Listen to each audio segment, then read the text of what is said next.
पूर्व सीएम के करीबी हैं विनोद सिंह, उनकी अग्रिम जमानत याचिका पर भी सुनवाई हुई है और मामले में जवाब दाखिल करने के लिए ईडी ने समय की मांग की है और इस पर भी नजरें 23 अप्रैल को टिकी हैं। नीरज,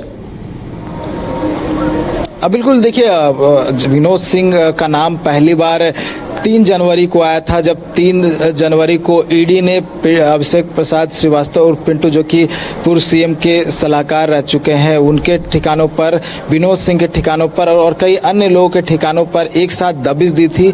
तब पहली बार विनोद सिंह का नाम सामने आया था और उन्हें समन भेजा गया था। और जब पूर्व सीएम हेमंत सोरेन की गिरफ्तारी हुई और समन भेजकर बुलाया गया, तब मामला निकलकर ये सामने आया कि जब ईडी ने छापेमारी की थी विनोद सिंह के आवास पर, तब वहां पर कई डिजिटल डॉक्यूमेंट्स और बहुत सारे जो जेपीएससी और जेएसएससी संबंधित एडमिट कार्ड मिला था और हेमंत सोरेन और जो विनोद सिंह है उनके बीच का चैट मिला था। ये मामला जो निकलकर सामने आया था और समन भेजा गया था ईडी द्वारा। और विनोद सिंह जब पहुंचे थे तब मामले में पूछताछ की गई थी, कैसे आईएएस और आईपीएस की ट्रांसफर पोस्टिंग का खेल होता था, क्या किस तरह की संलिप्तता थी इस मामले में और कौन कौन लोग जो है इसमें इन्वॉल्व है। इस मामले में भी जो है पूछताछ की गई थी और क्योंकि बड़गांव अंचल अंतर्गत 8.86 जमीन से जुड़ा मामला है, इसमें भी विनोद सिंह का मामला जो है वो जुड़ता हुआ दिख रहा था। ये बातें सामने आ रही थी कि विनोद सिंह उस पूरे जमीन पर बैंक्वेट हॉल बनाने वाला था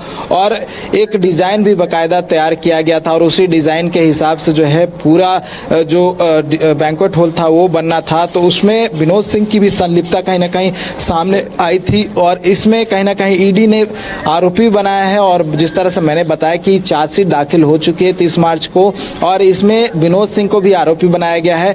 तो जो गिरफ्तारी की तलवार है वो विनोद सिंह पर लटक रही है। ऐसे में विनोद सिंह ने अग्रिम जमानत याचिका जो है पीएमएलए कोर्ट में दाखिल की है। आज मामले की सुनवाई हुई है। ईडी ने जवाब दाखिल करने के लिए समय का जो है कोर्ट से आग्रह किया था। कोर्ट ने 23 अप्रैल की जो है अगली तिथि निर्धारित की है और देखने वाली बात होगी कि 23 अप्रैल को क्या कुछ होता है, क्योंकि हेमंत सोरेन मामले में भी 23 अप्रैल को सुनवाई होनी है और विनोद सिंह की अग्रिम जमानत पर भी 23 अप्रैल को सुनवाई होनी है। तो दोनों मामला काफी महत्वपूर्ण है, दोनों को लेकर सुनवाई होनी है। देखने वाली बात होगी क्या कुछ होता है, किसे राहत मिलती है और किसे राहत के लिए इंतजार करना पड़ता है।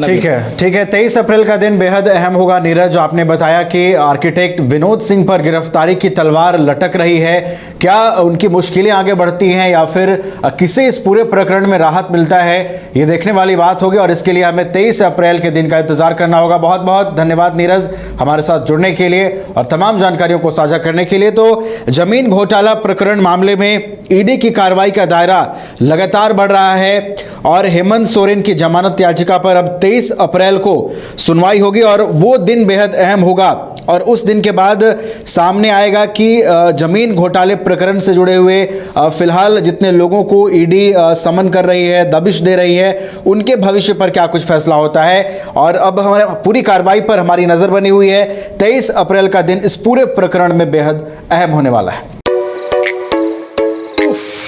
ये गर्मी, बड़ों का बुरा हाल है तो सोचिए बच्चों का क्या हाल होगा। निरस और बोरिंग समर को बनाना हो हैपनिंग तो सीधे चले आइए वाइल्ड वादी वाटर पार्क।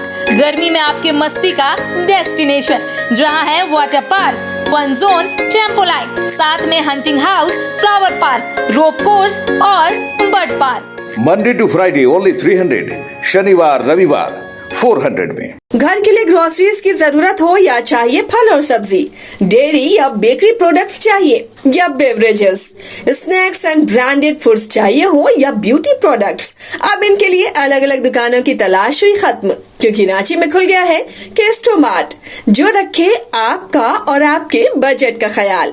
हर सामान पर 5% की छूट, होम डिलीवरी की सुविधा भी।